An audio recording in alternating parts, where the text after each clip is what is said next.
Nós vamos falar um pouquinho agora sobre um assunto muito importante que o apóstolo Paulo ele aborda com os coríntios. E eu creio que esse capítulo 13 de Coríntios, o apóstolo Paulo fala para os coríntios depois de muito puxão de orelha na igreja de Corinto. Porque a igreja de Corinto, ela era uma igreja bem problemática, mas era uma igreja do Senhor Jesus. O primeiro ponto que eu quero ressaltar é que, embora hajam problemas dentro da igreja do Senhor, o Senhor continua sendo o maestro dela e disciplinando a igreja conforme Ele queira. E Paulo, ele usa pelo menos 12 capítulos, e se você ler, você vai perceber que Paulo duramente chama a atenção dos coríntios, mas de modo muito duro. Ele começa falando, lá no capítulo 1, só para você poder ter um retrospecto do que a gente vai falar, Paulo começa falando do capítulo 1 até o capítulo 3, sobre problemas de divisão na igreja. Ele começa reclamando que o pessoal da casa de Cloe está comentando com ele que a igreja de Corinto está se degladiando. Porque a igreja de Corinto, alguns dizem, eu gosto mais das pregações de Pedro. Outros dizem, eu gosto mais das pregações do Paulo. E outros dizem, eu já gosto mais do Apolo. E aí Paulo diz, mas espera aí, quem morreu por vocês? Foi Pedro, Paulo ou Apolo? Ou foi Cristo? Primeiro ponto que eu quero considerar com a igreja. Nunca olhe para o ser humano. Olhe para aquele que morreu por você e foi levantado. Problemas com irmãos na igreja não fazem parte de motivo para nós nos ausentarmos da igreja do Senhor. Problemas sempre acontecerão. Onde tem gente, vai ter problema. Quem morreu por eles não tinha sido Paulo. Quem morreu por você foi nosso Senhor Jesus Cristo. Então esse é o primeiro problema que Paulo tem que atacar para a igreja dos coríntios. E aí depois, ele vai caminhando, ele chega no capítulo 4, ele tem um problema que dentro da igreja também existem pessoas, umas julgando as outras. Umas julgando as outras. Isso também é comum dentro de qualquer grupo. As pessoas estão sempre suscetíveis a olhar o comportamento do outro, nunca o seu próprio. E aí o apóstolo Paulo diz, não julguem nada antes do tempo. Deixem o julgamento quando o Senhor Jesus se manifestar. Então, queridos irmãos, é um ponto também que nós precisamos relembrar. Deixar o julgamento para o Senhor Jesus, não para nós. Eu adotei um modo de vida, e mesmo como pastor, eu tento mantê-lo. Esse modo de vida, irmãos, é assim, que eu aprendi. Evite de ganhar um gato. Evite. Quem tem gato aí? Levanta a mão. Ninguém, né? Ah, tá aí, mas lá que tem um gato. Pastor, como que é essa técnica de evite de ganhar um gato? É assim, irmão. Da sua vida você não consegue cuidar. Se você quer cuidar do seu irmão, pega um gato que ele tem 7 vidas. Aí você vai cuidar de 7 vidas. E deixa do irmão de lado. Quem entendeu o que eu estou falando? Que amém, micho, irmão. Vamos tentar de novo? Para você entender, deixa a vida do irmão de lado. Fala comigo isso. Fala comigo isso. Deixa a vida do irmão de lado. Precisa de gato não, irmão. Ou precisa, pastor? Quer cuidar da vida dos outros? Pega um gato. Você vai ter 7 vidas para cuidar. Então, evite. O Paulo trata disso na carta aos Coríntios. Porque tem um julgando o outro. Paulo fala, não julga nada antes do tempo. Cuida só da sua... O pastor Felipe está dando risada aqui, ó. Cuida só da sua vida. Deixa do outro de lado. Aí no capítulo 5, o apóstolo Paulo está com um problemão dentro da igreja. O problema é que o cara se apaixona pela própria madrasta. E o Paulo fala assim, poxa, o problema está tão grave entre vocês, que nem entre o pessoal do mundo não tem esse problema aí.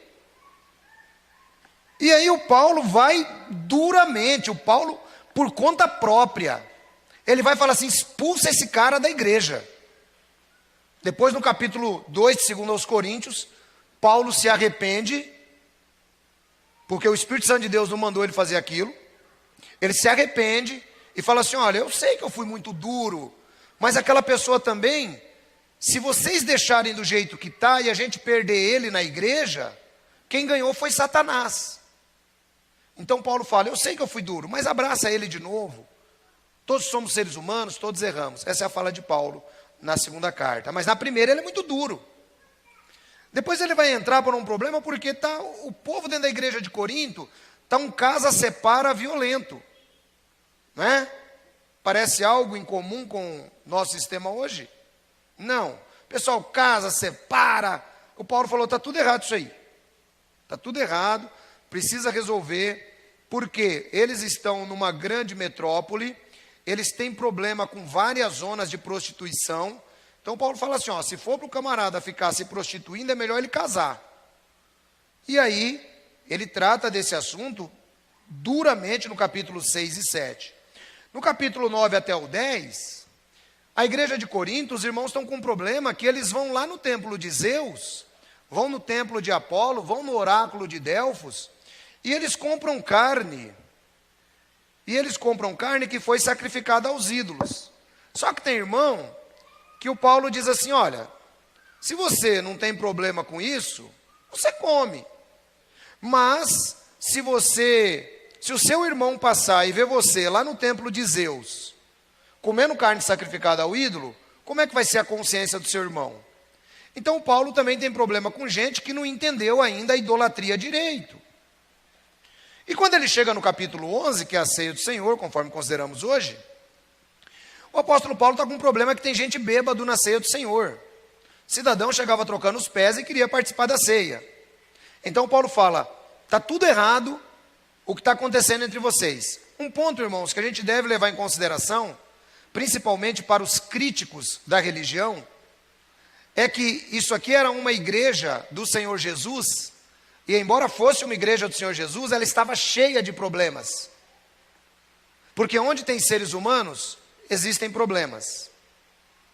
Mas Paulo dá aquela corrigida. Quando ele chega no 12, é isso que é o mais legal e mais interessante. A igreja está cheia de problemas. Só que ele diz assim, vocês estão cheios de dons. Olha que coisa. A igreja com esse rolo todo, mas o Paulo diz, vocês são uma igreja cheia de dons. Aí ele vai explicar os dons para a igreja no capítulo 12. Então Paulo não alisou a igreja de Corinto. Então quando ele chega no capítulo 13, Paulo tem essa característica. O Paulo bate, depois ele vai lá e dá uma passadinha de mão em cima. Ele sempre faz isso nas cartas dele. Então quando ele chega no 13, agora ele vai mostrar o seguinte, que embora ele tenha sido duro, que embora ele tenha falado tudo isso, existe uma bússola que deve encaminhar a vida de cada cristão. E essa bússola se chama amor. É aqui no 13 que ele vai explicar agora e é onde eu vou trabalhar com vocês. Aqui eu fiz só um breve retrospecto. E eu acho, irmãos, que isso é legal de trabalharmos isso, porque nós estamos propensos a sempre julgar. E quando nós julgamos, é uma grande falta de amor. Eu não sei se vocês viram, no final do ano, o Papa tem 80 e poucos anos, né, tadinho? O Papa tá velhinho. O Papa estava lá no meio do povo, dando a mão. A mulher puxou o Papa para cima dela. Quem viu isso aí? O Papa deu um tapa na mão dela, irmão. Vai brincar com o Papa para você ver. Já tinha até uma música do Titãs, varão, que dizia que o Papa é pop. O Papa deu um tapinha na mão dela. Aquilo repercutiu de um jeito no mundo que os caras começaram a dizer que o Papa estava sendo a favor do feminicídio. Porque o Papa bateu em uma mulher. Não, olha o absurdo. Olha o absurdo. Né? Por que eu estou dizendo isso? Porque a propensão de julgar, principalmente quem está em autoridade, é muito fácil. É muito fácil. Eu olhei aquele tapinha do Papa como algo natural, um tapa de pai para filho. É igual seu filho, vai pegar o negócio, você não quer que pegue, dá um tapinha na mão. Eu olhei assim, o Papa fazer isso aí. Ele não é Papa? Papa não significa que ele é o pai de todos? Então ele pode dar um tapinha na mão da fiel. Né? Eu não posso, porque eu não sou Papa. Mas a propensão, irmãos, de julgar é muito grande. Então Paulo, ele vai trabalhar agora isso no capítulo 13. Tipo assim, ó. Pessoal da igreja de Corinto, tudo que eu falei para vocês está certo. Tudo que eu falei está certo. Mas existe algo que vocês precisam entender. Tipo assim, não peguem tanto ao pé da letra tudo que eu falei lá atrás. Resolvam o problema dos bêbados, resolvam o problema do homem e da madrasta, resolvam o problema das divisões, resolvam o problema de levar irmãos a tribunais, resolvam problemas dos ídolos, mas tem um caminho que eu quero ensinar para vocês. Essa é a ideia de Paulo agora. Que, irmãos, e se nós não nos nortearmos por esse caminho, nada vai valer do que nós fazemos. Nada. Nada. Quem está entendendo o que eu estou falando? Não vai valer nada. Se a gente não usar o amor como bússola que nos dê direção, nada vai valer na nossa vida. E é assim que Paulo começa. 13. Ainda que eu falasse a língua dos homens e dos anjos, e não tivesse amor, seria como um metal que soa, ou um símbolo, um sino que tine. Veja só. Se lembre que no capítulo 12, eu estou lendo Almeida, viu, varão? Estou lendo Almeida Revista Corrigida. Lembre-se que no capítulo 12, ele falou sobre os dons. Ele falou sobre os dons. Então agora ele diz assim, olha, ainda que eu falasse a língua dos homens, e falasse a língua dos anjos, tivesse toda a espiritualidade do mundo, mas se eu não tiver amor, eu vou ser apenas como um sino que tine. A ideia dessa expressão aqui na língua grega é a ideia de uma criança que pega uma lata e sai batendo. Quem já viu criança fazer isso? Torra a paciência, não torra, irmão? Pois é, o Paulo diz que se você for o homem mais espiritual do mundo, mas você não tiver amor, você é apenas como o bater de uma lata por uma criança. Então nós precisamos definir o que é amor. E é o caminho que eu quero encaminhar a Igreja Elim de Hortolândia para andar em 2020. Amor. Ainda que eu falasse a língua dos homens ou dos anjos, mas não tivesse amor, eu seria como um metal que soa, ou um sino que retine. Então, irmão, se você não tiver amor, não vale nada. Então vamos definir o que é amor. Primeiro ponto que eu gostaria de definir como amor, é que amor ele não é um sentimento quando se trata desta questão. Amor é uma opção. Por que nós podemos saber que amor é uma opção, pastor? É muito simples. Jesus disse assim: amai os vossos inimigos. Quando que vai brotar em você um sentimento para amar o seu inimigo? Alguém já conseguiu essa façanha? Alguém já conseguiu? Ai, como eu amo o meu inimigo. Como é lindo isso. Não faz, irmão. Não adianta. Então você tem que escolher amar. Você tem que escolher. Amar é uma opção. No caso dos inimigos, amar significa que você não deseja o mal para eles. Não significa que você tenha que ir lá na casa do seu inimigo, porque você pode tomar um tiro. Tem irmão que fala assim, falou que tem que amar o inimigo. Então, irmão, não é assim. Amar significa que você não pode desejar o mal para ele. Amar significa que você deve desejar que Cristo entre na vida dele. Isso é amar. Então, quando Paulo começa falando de amor, ele nos fala de um amor superior, que na língua grega é o amor agapó ou agape. Esse amor é o amor parecido com o amor de Deus para com a humanidade. Esse é o amor. Ou seja, Deus, ele não sentiu no coração de te amar. Ele te ama. E a Bíblia diz que ele nos amou enquanto ainda éramos pecadores. Deus não esperou você se converter para te amar.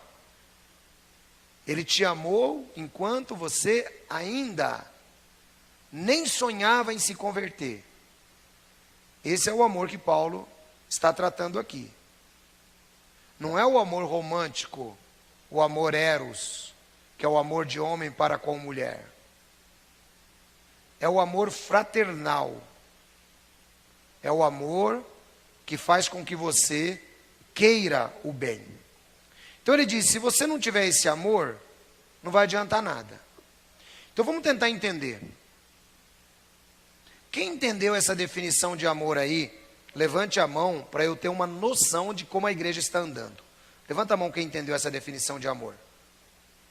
Amém. Amar é opção.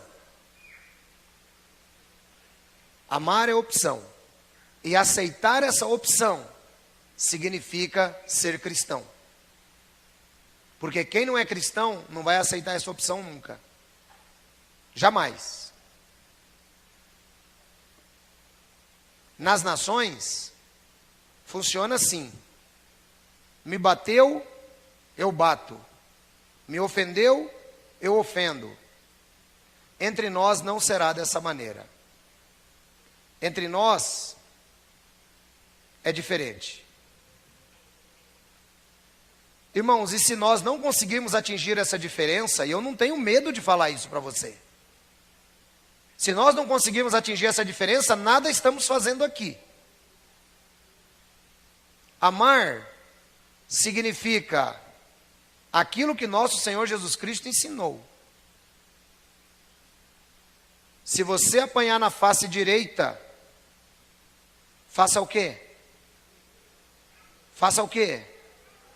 Dê à esquerda. É fácil ser cristão, irmão? Sim ou não? Não é fácil. O camarada bateu na sua cara. A nossa tendência humana é revidar, é ir para cima. Mas Jesus fala que é diferente. Se alguém bater na sua face, dê a outra face. Irmãos, quando eu leio essa passagem de Jesus, e alguém me ame, por gentileza, e me traga um copo d'água, é assim, quando eu leio essa passagem de Jesus, eu acho que é uma das passagens mais difíceis do cristão conseguir viver. É uma das mais difíceis, porque ela vai contra a nossa índole humana. Ela vai contra. E eu fico analisando o porquê que Jesus também disse assim, ó: felizes os mansos, porque herdarão a terra. Porque, irmãos, isso está completamente relacionado com essa fala dele. E aí eu consigo andar mais um pouco e entender por que que o cristianismo relaciona as pessoas com ovelhas. Por que que o cristianismo relaciona as pessoas com ovelhas? Quem está acompanhando onde eu vou chegar, levanta a mão aí para me ver. Quem está acompanhando? Obrigado. Irmãos, olha que coisa interessante. Olha que coisa interessante. Apanhar e dar outra face. Ser ovelha e ser manso. Tudo está intrinsecamente ligado. Por quê?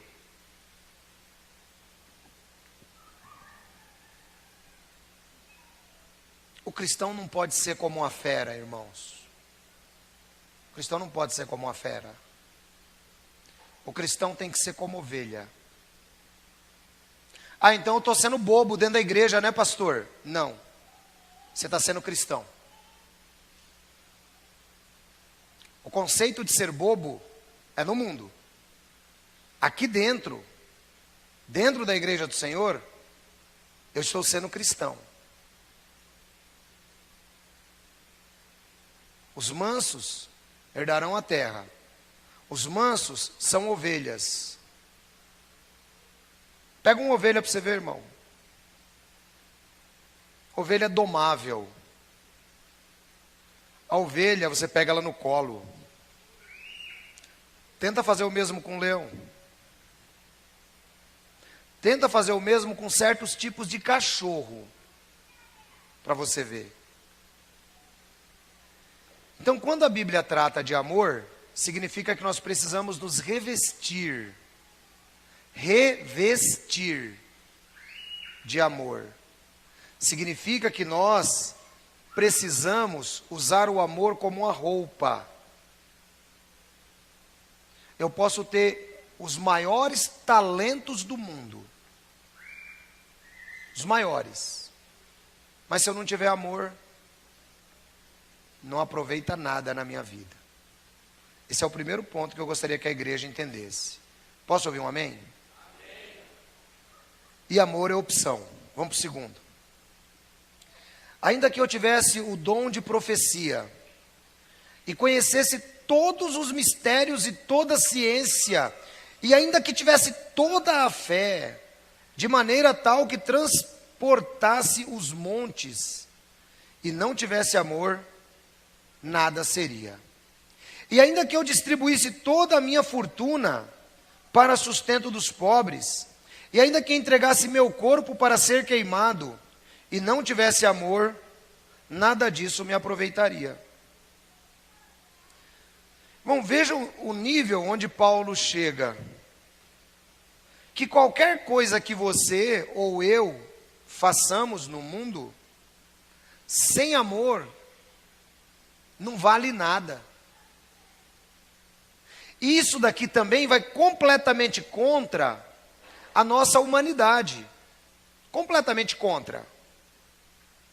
Porque eu posso justificar as minhas ações desamorosas. Eu posso justificar perante vocês. Só que essas ações, elas não nascem fora do meu coração. Elas nascem no coração. Então exige-se uma mudança de coração. Exige-se uma mudança de coração. Se nós temos que optar pelo amor que a Bíblia ensina.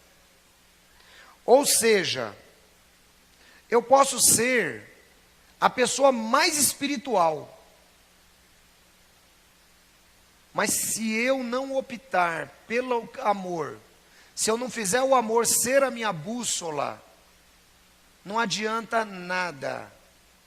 Nada, nada, nada. A pessoa vai se tornar uma pessoa infeliz, vai se tornar uma pessoa solitária, vai se tornar uma pessoa chata. Porque tudo é muito exigente. Tudo é muito do meu jeito. Tudo é muito de uma maneira ríspida, de uma maneira grossa, de uma maneira onde as pessoas não se aproximam. Ele fala, não adianta nada. Ainda que eu entregasse meu corpo para ser queimado, em benefício dos outros. Se eu não tiver amor, de nada me aproveita. Então, amor é uma condição, irmãos, que está no coração. E é aí que a gente tem que se autoavaliar. Quem sou eu no íntimo do meu coração? Quem sou eu?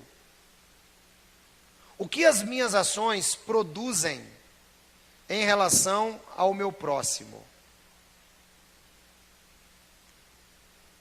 Porque você quer se conhecer? É muito simples. É muito simples. Funciona assim. Vou ensinar para você se conhecer. Quem quer aprender a se conhecer aí, dá um amém. Vou ensinar. Funciona assim, ó.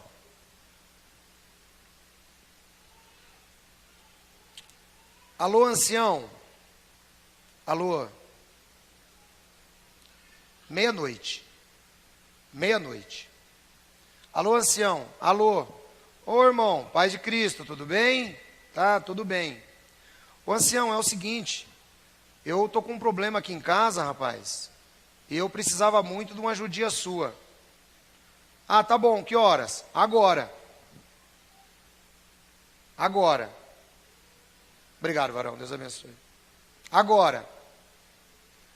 Então vamos lá para você se conhecer. Minha cabeça faz uma conta.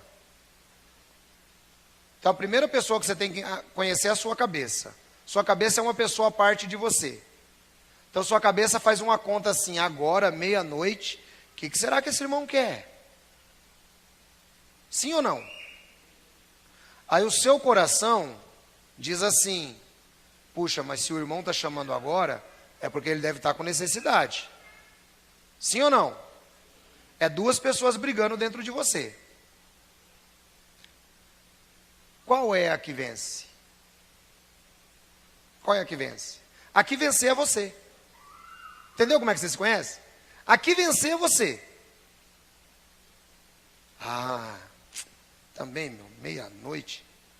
Deve ser besteira daquele irmão, viu? Ô, irmão, tá bom, vou orar por você. Vamos orar agora pelo telefone. Né? Esse é você, irmão.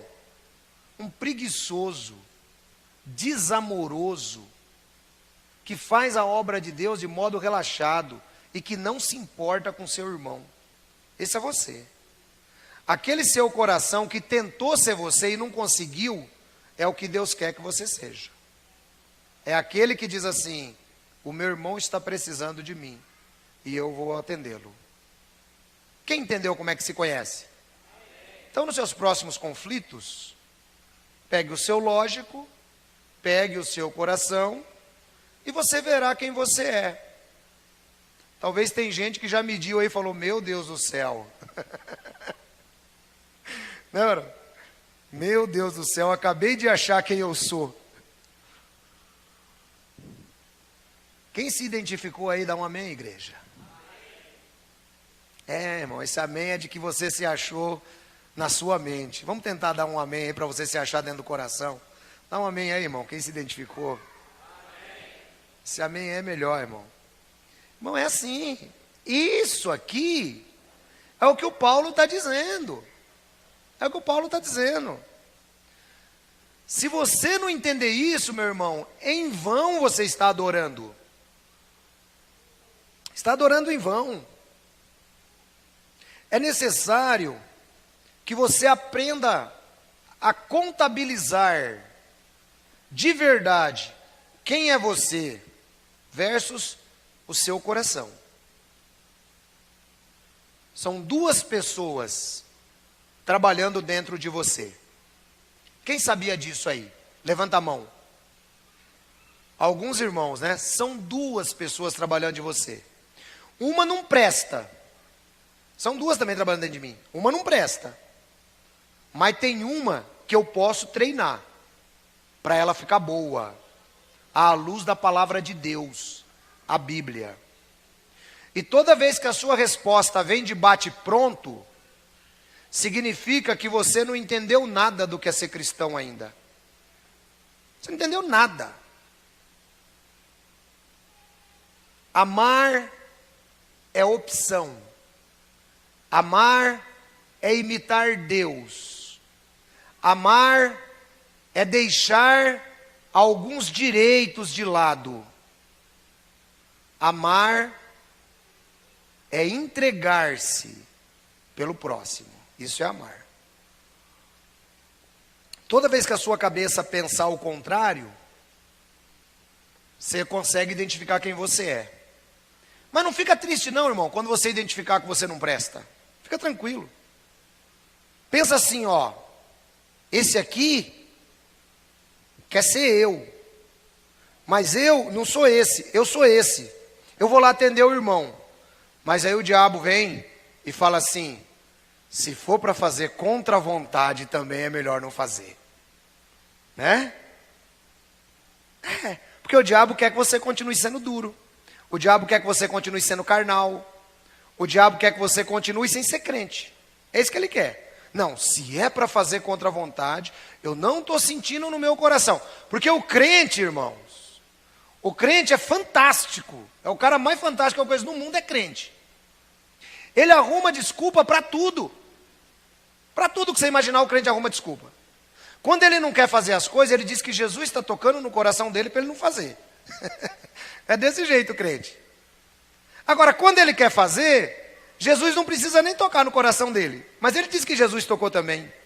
Jesus está tocando no meu coração, né? O irmão me chamou para ir numa churrascaria. Você acredita? Eu estou sentindo que Jesus está tocando, que é para mim ir. Pode ser que eu estou causando um benefício na vida do irmão, né? Aí Jesus toca no coração. Comer um churrasquinho, tomar uma cervejinha, né? Aí o irmão vai. Agora, para ajudar o irmão, Jesus não toca de jeito nenhum, rapaz. Então, irmãos, não vos enganeis. O discípulo Tiago diz que aquele que diz que é cumpridor da palavra, mas ele não age de acordo com a palavra, ele é apenas um ouvinte. Um ouvinte esquecidiço. É alguém que chega, olha a sua fisionomia no espelho e vai embora. Batom borrado, sobrancelha tudo por fazer, aquele monte de cabelo saindo do ouvido, do nariz, barba mal feita, e ele vai embora. Estou bonito. Assim é o crente, que não consegue fazer a conta. Lógica versus quem eu sou no íntimo de verdade. Irmão, não fique triste não se você se achou nesse sermão. Não fique triste. Alguém se achou nesse sermão? Levanta a mão. Eu me achei. Que eu primeiro falo para vocês. Falo para mim primeiro. Eu não fico triste. Porque tem horas, irmão, que eu também me pego brigando. Eu também me pego brigando. Não pense que é só você não. E eu sou o que mais me pego brigando. Porque vocês recebem o telefonema um do outro de vez em quando para alguma coisa. E eu recebo telefonema de todo mundo para alguma coisa quase sempre. Então eu também me pego brigando. E aí eu falo, não. Sabe? Porque se eu deixar na minha cabeça, eu vou querer meu conforto. Eu vou querer não gastar dinheiro. Eu vou querer tudo, menos te atender. Quem entendeu o que eu estou falando? A gente é assim, irmão. Eu vou querer tudo isso aí. Agora, se eu parar e pensar, não. Esse é um exercício, irmãos, que eu passei a fazer na minha vida. Esse é um exercício que eu passei a fazer na minha vida. E claro, eu não sei como é que vocês praticam isso. Eu passei a praticar isso. E alguém que é muito próximo de mim, que eu ensinei a praticar isso, foi o pastor Anderson, que graças a Deus, entendeu? Adotou essa visão, e é a visão que eu quero que a igreja também passe a adotar. Passar a entender. Não importa, irmãos. Se alguém está te chamando, ame essa pessoa. Se alguém está te pedindo, faça. Jesus Cristo disse, não se desvie daquele que pede. Isso é amar. E aí o texto prossegue assim, ó. O amor é sofredor, é benigno, o amor não é invejoso, o amor não trata com leviandade, não se ensoberbece. Bom, primeira palavra aqui que o apóstolo Paulo trata é que o amor, ele é sofredor. Então vamos tentar entender essa palavra que Paulo trata. Essa palavra, irmãos, na língua grega, ela tem alguns significados. O primeiro, sofredor. O amor é sofredor. Fala comigo aí, o amor é sofredor. Então agora você vai entender o que é ser sofredor. Não é que você tem que ficar sofrendo. Ai meu Deus, como estou sofrendo por ser amoroso. Quem poderá me ajudar? Não, esqueça isso. Vai entender agora. Primeiro, ter um espírito paciencioso, que não perde o ânimo. Essa é a primeira parte. Um espírito paciencioso que não perde o ânimo. Pergunta para você mesmo. Não é? Quando você desiste de ajudar alguém, quando você perde a paciência em ajudar alguém, quando você não tem esse ânimo em ajudar alguém, você não está sendo amoroso. Então, o amor é o contrário disso. O amor persevera pacientemente e bravamente ao sofrer infortúnios e aborrecimentos. Olha que coisa interessante. O amor persevera pacientemente e bravamente quando ele sofre infortúnios ou quando se aborrece. O que quer dizer isso, irmãos? Que a nossa tendência, quando nós nos aborrecemos, logo é desistir, logo é brigar. Não, se você tem esse tipo de amor que é sofredor, você persevera. Você persevera. Eu já citei, às vezes o irmão tem um atrito com outro na igreja, como já aconteceu aqui comigo. Bom, a primeira coisa que o irmão faz é assim, eu não vou mais na igreja. Não é assim? E isso não é aqui, isso é em todo lugar, isso é universal. O que mostra que o crente não entendeu nada. Por quê? O amor, ele persevera diante dos aborrecimentos. Ou seja, diante da situação ruim, eu vou fazer a opção de amar. Eu vou fazer a opção de amar diante da situação ruim. O terceiro ponto, o amor, sendo sofredor, significa que ele é paciente em suportar as ofensas e as injúrias de outros. Irmão, você está vendo como o amor é tudo contrário da gente? Quem está conseguindo entender isso aí? Dá um amém. É completamente ao contrário da gente. Completamente. O irmão Ed me ofende. Eu não tenho paciência. Eu já vou para cima. É desamoroso. Irmão, você sabe que eu cheguei numa conclusão de Paulo, que Paulo não fala, mas eu vou falar? E talvez, né, alguém diga, puxa vida, o cara quer falar mais do que o apóstolo Paulo. Não. Eu aprendi com o que Paulo ensinou. E eu consegui fazer uma definição muito boa de amor, varão, baseada aqui no que Paulo disse. Sabe qual que é? Sabe qual que é? Em inglês, essa expressão é shut up. Shut up. Alguém sabe o que significa isso? Fala, Felipe. Cale a boca. É a melhor definição do amor, irmão. Cala a boca, fica quieto, engole, vai para casa, põe joelho no chão, pensa, pede para Cristo para você ser um pouco mais sofredor, porque quando você estiver no novo mundo de Deus, você vai ter que ser dessa forma. Aprende a exercitar, shut up, cala a boca, aprende isso. Nós, como homens, não temos essa característica. Comigo é assim, hein, pastor? Falou, tomou, hein? É desse jeito, né, varão? É, desse jeito. Falou, não aguentei também não, hein, pastor? Falou de lá, já mandei de cá. Não, irmão. Isso não é amoroso. Isso não é amoroso. Essa aqui é a definição do léxico grego de Strong, a definição da raiz da palavra que eu estou mostrando para vocês. A palavra tal qual foi escrita, não é eu que estou inventando, não. Suporta as ofensas e as injúrias dos outros. Da próxima vez que você for ofendido ou injuriado, sabe o que a Bíblia diz que Jesus fazia? Entregava nas mãos daquele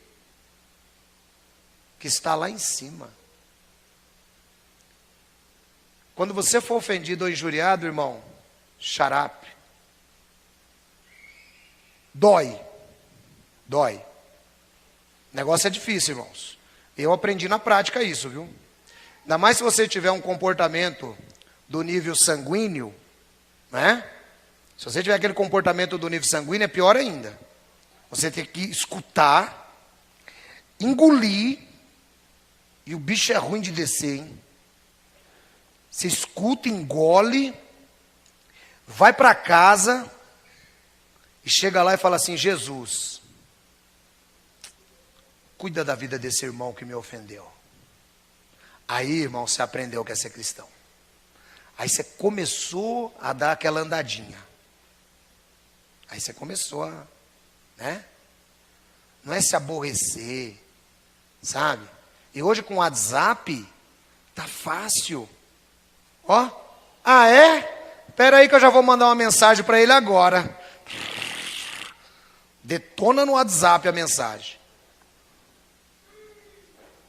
Shut up, irmão. Quem aprendeu inglês aí hoje, dá um amém. Shut up. Outro ponto do sofredor. Eu queria abordar o capítulo todo, mas não vai dar tempo não. Shut up, do sofredor. Olha aqui, irmãos, o outro ponto do amor. Presta atenção aqui. Ser moderado. Moderado. Tardio em vingar-se. Moderado. Tardio em vingar-se. Vingar, às vezes, irmãos, não é dar um tapa na cara do cidadão. Vingar, às vezes, é a rapidez da resposta. Diz a Bíblia que todo homem tem que ser rápido no ouvir. Ouça bem. Vagaroso no falar e vagaroso no furor. Você está vendo por que o Valdeci tem dificuldade de colocar os textos lá, Marão? É por isso que o texto está aqui e a gente vai citando.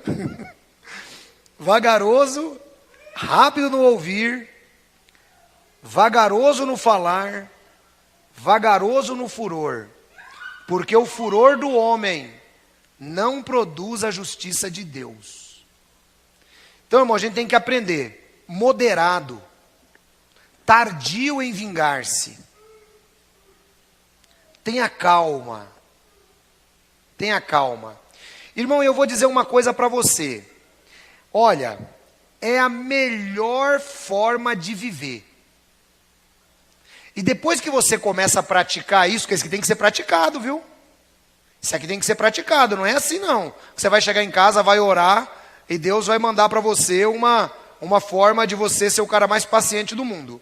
Aliás, eu sempre digo o seguinte, nunca peça paciência, porque Deus vai lhe exercitar na paciência. Né? Deus vai te exercitar na paciência. O cidadão pedia paciência para Deus, Deus mandou um trigêmeos para ele, varão. Porque aí ele, né, tem que cuidar, agora é filho dele, então vai ter que cuidar. Então agora não tem mais jeito. Aí se tornou o cara mais paciente do mundo, né? Porque agora com o filho dele, ele não pode brigar mais, né? Né, Débora? Com o filho dos outros é fácil. Quero ver com o filho dele, aí ele tem que ser paciente, né? Eu falo, né, Débora, porque de vez em quando eu dou umas broncas nos filhos dela, que eu tenho como se fosse meu filho também. Né, Jesus? Então, irmão, aí é fácil. Aí Deus dá paciência pro cara, dá um trigêmeos pro cara. Aí depois, eu estava assistindo esses dias um filme. Eu até nem gostei do filme, mas pelo Morgan Freeman, eu assisti, que eu gosto muito daquele ator. A Volta do Todo-Poderoso. Né? Alguém já assistiu esse filme aí? Eu achei interessante o filme, porque é um filme que não é debochado, né? É uma história que ele cria dentro da visão de Noé para salvar o rompimento de uma barreira lá nos Estados Unidos. Então é muita briga, então é Deus querendo salvar o povo, e o povo não quer ser salvo, porque todo mundo está pensando em dinheiro. E aí ele pega um cidadão lá que é um deputado, e ele vai... E ele transforma esse cara no Noé moderno. E aí vira um absurdo, né? Porque o camarada chega lá no Congresso, de terno e gravata, chega lá, ele está lá sentado, de repente ele vira Noé. A barba cresce, ele fica com roupa de Noé, tal, tudo aquele negócio lá. E a mulher dele acha que ele está louco, pega os filhos e vai embora. E aí depois ela encontra com o Morgan Freeman, né, que faz o papel de Deus na história. E aí ele fala para ela assim... Ela fala, meu marido ficou louco, tal, ele agora pensa que ele é Noé, vai vir um dilúvio, não sei mais o que, tal, toda essa história. E aí ele faz algumas perguntas para ela, interessantes, entre elas essa: você já pensou que você nunca deveria pedir paciência para Deus? E eu lembrei disso, né? Por quê? Pedir paciência para Deus, irmão, Deus ele vai te exercitar. Quando ela entende que ela vivia pedindo paciência para Deus, ela volta e vai ajudar o marido lá na arca. Né? Então eu achei interessante aquele filme, porque quando nós exercitamos, é exercício, você vai ver que você passa a viver melhor, e é mais gostoso. Tem hora que você falha, tem horas que o ser humano quer falar mais alto, tem horas que quer, né? Mas, um dia eu vou contar uma coisa para vocês, eu não me envergonho não, né? Se tem uma coisa que eu agradeço a Deus, irmãos, é de ser quem eu sou e como sou, porque comigo eu sou igual o Felipe. É um judeu em que não há fraude. Aquele que Jesus olhou debaixo da figueira. Um dia, irmão, eu estava no trânsito. Eu estava indo fazer uma entrega. Eu estava indo fazer a entrega de um livro lá em... aquela cidadezinha que tem perto de Jundiaí, Itupeva. Estava indo fazer uma entrega de um livro lá em Itupeva. E aí, irmãos... Vocês sabem que eu sou ligado no 380, né? Alguém sabe disso? Eu sou ligado no 380. E eu estou indo lá para Itupeva fazer entrega, mano, e tal, e não sei o quê. Aí peguei esse estradinha de Itupeva, veio um cara e me fechou, né? Aí eu peguei e xinguei, né? Só que eu não xinguei nome feio não, viu, irmão? Xinguei nome mais ou menos bonito. Mas xinguei o cara. Aí beleza. Quando chego lá na frente para parar para entregar o livro pro cara, de quem era a casa do livro que eu ia entregar? do cara, meu. Varão, pensa que é moleza. Você tem que tomar cuidado para não xingar no trânsito. É isso daí. Não, é verdade, isso aí é verdade mesmo. Um outro dia aconteceu a mesma coisa, só que já não fui eu. Aí eu fui ofendido. Isso foi aqui em Hortolândia. O cara passou, ele achou que eu fechei ele. Aí eu peguei, fui embora, ele cruzou comigo e deu o dedo. Foi. Aí eu olhei e falei assim, mas que cara mal criado.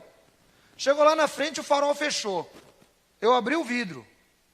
Tipo naquela, né? Que nem o Tiririca. Qual foi, porque é que tu tá nessa? Abriu o vidro, irmão. O cara abriu também, era um pastor. Era um pastor amigo meu, varão. Aí eu olhei e falei, pastor. Ô, pastor, joia. Irmão, você entendeu? Então o crente precisa vigiar. O crente precisa vigiar, irmão. Então você tem que exercitar. Porque senão, você fica desse jeito aí. Entendeu? Eu, depois dessa daí de Itupeva e depois dessa do pastor, eu passei a exercitar mais. Mas de vez em quando a gente dá umas gafe. Vamos lá. Então, o amor é longânime. Ele é tardio para irar-se e tardio para punir. Irmãos, nós temos uma mania, principalmente dentro da igreja evangélica, que é assim, ó, pastor não resolve tal assunto. Já passou por isso, pastor? O pastor não resolve, nunca vi um negócio desse. Como é que o pastor mole? No púlpito é muito bom, fala que é uma beleza. Na hora que precisa resolver, não resolve nada. Irmão, quando você fala isso de mim, eu só quero te agradecer. Sabe por quê? Porque você só me convence que eu estou agindo com amor. Porque eu não tenho que ter pressa para disciplinar, nem para punir ninguém. Eu não tenho que ter essa pressa. Isso não faz parte do conceito. E isso vale para os meus amigos pastores que estão aqui também. Nós não temos que ter pressa para punir ninguém. As pessoas não são servos nossos. São servos de Cristo. Então, o amor sofredor, ele também não se apressa em ficar punindo. Ô pastor, tem que resolver esse problema porque o irmão Belo me ofendeu. Então, irmão, vai lá e conversa com o irmão Belo. Resolve lá com ele. Né? Vocês dois, que nem a Bíblia ensina. Né? Se o teu irmão cometeu um pecado, vai lá, conversa com ele. Se te escutar, ganhaste o teu irmão. Se não te escutar, leva 2 testemunhas. Se não escutar as 2 testemunhas, seja ele considerado para ti como um cobrador de impostos ou um publicano. E alguém diz, está vendo? Agora eu tenho que rejeitar o irmão, porque ele não me ouve. Está errado. Ser tratado como cobrador de impostos ou publicanos, sabe o que significa isso? Significa que você tem que amar mais a pessoa que te ofendeu. Porque o emprego de Jesus era amar o cobrador de imposto, era amar a prostituta, era amar o publicano. Então, quando a Bíblia diz assim, seja ele para ti como um publicano, significa você agora vai ter que exercitar mais o amor com ele. Entendeu? Então é melhor você parar no primeiro passo. Se o teu irmão cometeu um pecado, vai lá expor o pecado entre ti e ele só. Pelo menos você não vai ter que ficar exercitando mais nada. Resolve com ele na primeira. Não deu, irmão, sai fora. Porque se você continuar, você vai ter que fazer o exercício de amar ele mais do que você já amava. E se não amava, vai ter que amar. Então o amor é sofredor, ele é benigno. Ele não se ensoberbece, ele não é invejoso. Olha que fala interessante aqui, irmãos. Ele não se ensoberbece, né? A ideia aqui é que o amor, ele não se gaba. O amor, ele não fica criando firulas, enfeitando porque eu sou o melhor, sabe? Causando inveja nos outros e tampouco sendo invejoso. Sabe por quê, irmãos? Esse texto aqui, ele é um texto que eu vejo o ser humano, eu vejo você dentro dele, e nós odiamos esse texto. Se nós pudéssemos, nós arrancaríamos da Bíblia esse texto. Sabe por quê? Porque esse texto ele vai exatamente de encontro com o que eu sou e com o que você é. Seres humanos. Ah, mas diga a alguém que você é invejoso. Eu invejoso? Só o seu coração é que sabe, meu irmão. Só o seu coração é que sabe. Ninguém mais sabe. É por isso que eu digo que, ao mesmo tempo que é fácil ser cristão, é difícil. Porque ser cristão é um jogo de quem você é no coração o tempo inteiro. Quem eu sou no meu coração? Quem eu sou no meu coração? E nós não precisamos ir muito longe. O Senhor Jesus, Ele conta uma ilustração. Ele diz assim: 2 homens subiram para orar. Um era um publicano. E o outro era um pastor. Era um fariseu. Era um bispo. Era um apóstolo. Qual título que tem mais? Tem um monte, né? Ele era qualquer coisa. Então ele vai lá e diz assim: Senhor, eu te agradeço porque eu não sou como o resto dos homens, fornicadores, impostores, adúlteros, ladrões, e tão pouco como esse, ó, o senhor está vendo aí, ó, cobrador de impostos. O cobrador de impostos simplesmente diz: Senhor, tem misericórdia de mim porque eu sou pecador. Tudo isso que esse cara falou eu sou, mas só posso pedir misericórdia. Então, irmãos, o que significa isso? Que quando a gente passa a olhar para dentro de nós mesmos, e só nós nos conhecemos. Só nós nos conhecemos. Sua mulher não te conhece. Seu pastor não te conhece. Só você se conhece. Você e Deus. Só. E esse sermão de hoje é para ajudar você a entender um pouquinho mais quem você é. É para você entender que não adianta você achar que é, como dizia o João Epifânio, primeira lição do João Epifânio, varão. Às vezes, você pensa que é, mas não é. Então, irmão, não adianta você pensar que é, mas não é. Se você não demonstrar amor, se você não exercitar o amor, você pode fazer de tudo. Para Deus você não é nada. A bússola do cristão é o amor. E ter amor significa tudo isso que eu estou mostrando para vocês. A gente vai finalizar aqui nos próximos versículos. Diz a Bíblia aqui que o amor, ele não folga com a injustiça, mas ele folga com a verdade. Diz aqui que o amor não suspeita o mal. Olha que fala interessante, irmãos. O amor não suspeita o mal. Eu estou lendo o versículo 5. Não suspeita o mal. Aqui, irmãos, tem uma definição muito interessante. Tem uma definição muito interessante de amor. Olha só, não suspeita o mal. Aí você olha assim, então, para você ficou do mesmo jeito, né? Então vamos lá. A primeira definição é: o amor não fica calculando, o amor não fica computando os erros do seu irmão. Essa é a primeira ideia que a língua nos traz. O amor não fica calculando e não fica computando os erros do seu irmão. Quando você começar a entender isso, você melhorou. Quer ver um detalhe interessante? Quer aprender o quanto você computa ou calcula os erros do seu irmão? Quer aprender? Quem quer aprender isso aí, dá um amém. Eu vou ensinar.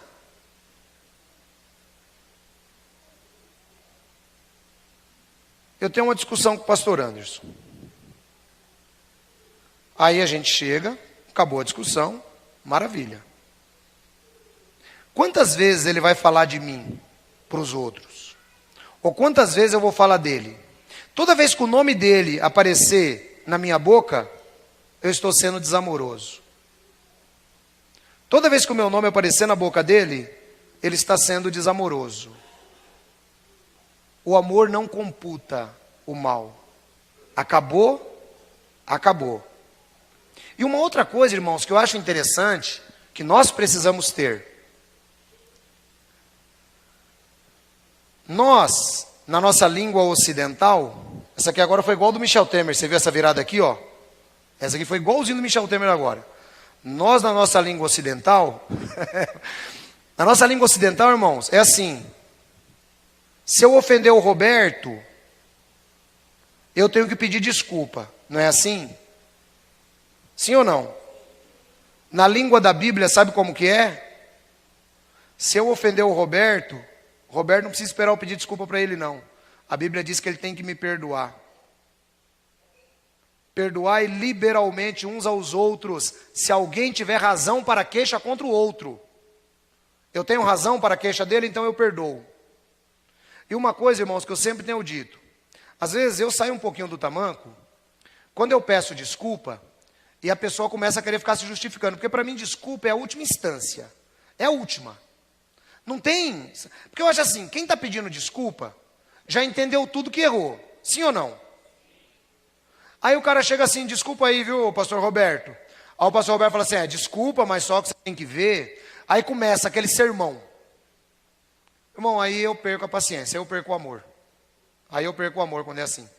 Porque se eu já estou pedindo desculpa, eu já entendi que eu errei. Sim ou não?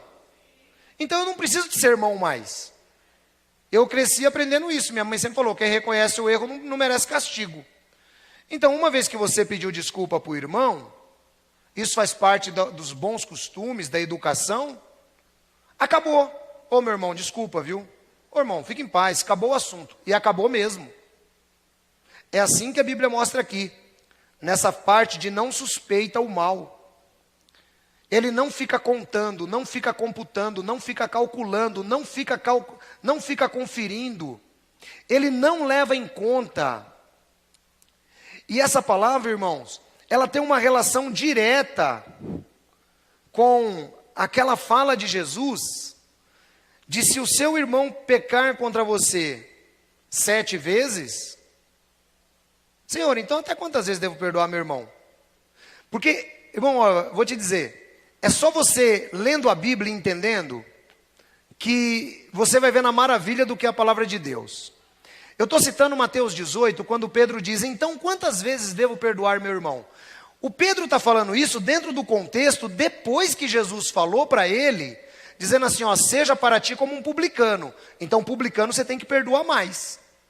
Então Pedro entende isso e fala assim: Senhor, então peraí, então até quantas vezes eu tenho que perdoar meu irmão? Já que agora eu tenho que olhar ele como um publicano. 7? Não 7, te digo 70 vezes 7. Ou seja, não fique contando quantas vezes você perdoou. Não fique contando, porque você vai simplesmente estar demonstrando que você é uma pessoa desamorosa. A palavra ainda continua. Não considerar todas as razões para concluir. Porque às vezes, irmãos, nós temos a tendência, o irmão só deu uma erradinha contra a gente. Uma erradinha. Sabe o que a gente costuma fazer? É assim, ó. Mas eu estou pensando aqui que não é só aquilo que o Carlinhos fez. Agora eu vou tentar descobrir. Não, irmão, desamoroso. Completamente desamoroso. Ele não calcula. Ele não calcula. Essa palavra, ela lida com a realidade. Aqui ele dá um exemplo que ele diz assim, ó. Ela lida com a realidade da seguinte maneira: se eu, o considero que na minha conta bancária tem R$25, ela tem R$25. Do contrário, eu estaria me enganando. Esta palavra refere-se a fatos, não a suposições. Então, o amor não suspeita. Veja que ele coloca aqui a raiz da palavra de uma maneira matemática. Ou seja, se o irmão Carlinhos falou para mim assim: ancião, você me desculpa por isto. Eu tenho que desculpar ele por isto. Eu não tenho que ficar fazendo conta dizendo, foi isto, mas não foi bem isto, porque poderia ter sido isto, poderia ter sido aquilo. E as grandes discussões, os grandes problemas, as grandes faltas de amizade, irmãos, elas vêm exatamente quando nós passamos a fazer suposições na vida das pessoas. Então a gente começa a supor, né? O cara chega em casa meio chapado. Algum dos irmãos já chegou em casa chapado quando era do mundo? Porque hoje eu sei que os irmãos não chapam mais, né? Tem algum irmão que já chegou chapado aí quando era do mundo? Olá, 1, 2, 3. Você não levanta. Ele já não chegou, Miriam? Também? Chegou também, não levanta a mão, rapaz. Ô irmão. Você vê como é que são as coisas, varão? O cara chega chapado e não levanta a mão, não. Se é coisa boa, ele é o primeiro a levantar a mão. Irmão, o cidadão chega chapado em casa. Agora não chega mais, graças a Deus que agora se converteu a Cristo. O cidadão chegava chapado em casa. Como é que a mulher faz? Prepara a cama. Oh, meu amor, que bom que você chegou.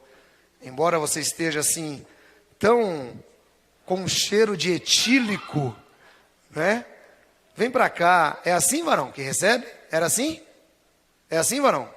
Não, né? Recebe, braba, ainda falando. E não deve ter ficado só bebendo não, hein? Acho que estava com aquelas... né? Ainda coloca, né? Tipo assim, então suspeitando. Tá vendo? É essa a ideia que a Bíblia dá. Que o amor não aceita isso. O irmão chegou chapado? Chegou só chapado, acabou. Esquece o resto. Falou, pronto. Então, irmãos, dentro da nossa vida cristã, nós temos que aprender a praticar o amor. Praticar. É fácil? Nem um pouco, irmão. Eu sei que alguns de vocês vão sair daqui tristes hoje. Sei disso. Eu, como Paulo, de vez em quando conto uma historinha para o irmão dar risada, porque o irmão está triste, varão. Eu sei que vocês vão sair tristes.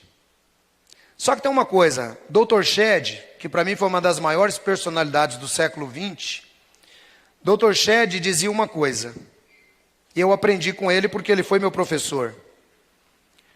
Ele dizia assim, ó, que toda vez que você vai no culto, e você sai rindo muito, esse culto não serviu de nada para você. Mas toda vez que você vai no culto, e você se encontra com você, e você tem até vontade de chorar, esse foi o melhor culto da sua vida. E é verdade, irmãos. Procura uma igreja que tem coragem de falar para você o que eu estou pregando aqui hoje. Procura. E eu prego, se o irmão não quiser vir a semana que vem também, eu não posso fazer nada, irmão. É você e Deus. Quem entendeu o que eu estou falando? Eu tenho a obrigação de ensinar. Não ensino para ninguém individualmente. Ensino para a igreja. Eu coloquei na minha cabeça esse ano, que esse ano nós precisamos caminhar um pouco melhor. Precisamos amar mais. Precisamos nos dar mais pelos nossos irmãos. Não foi isso que nós falamos no final do ano? Então, meus irmãos, é desse jeito. Se você saiu daqui hoje se encontrando com você, o Espírito Santo de Deus falou com você. Obrigado, varão. Se você saiu daqui hoje se encontrando com você, o Espírito Santo de Deus falou com você. Isso é ótimo. Isso é excelente. Charles Spurgeon dizia uma coisa interessante. Que iria chegar um tempo onde os púlpitos se tornariam palcos e os pastores seriam palhaços divertindo uma plateia. Entre nós não será assim. Deus abençoe você e que a sua vida possa ser um pouco mais amorosa a partir de hoje.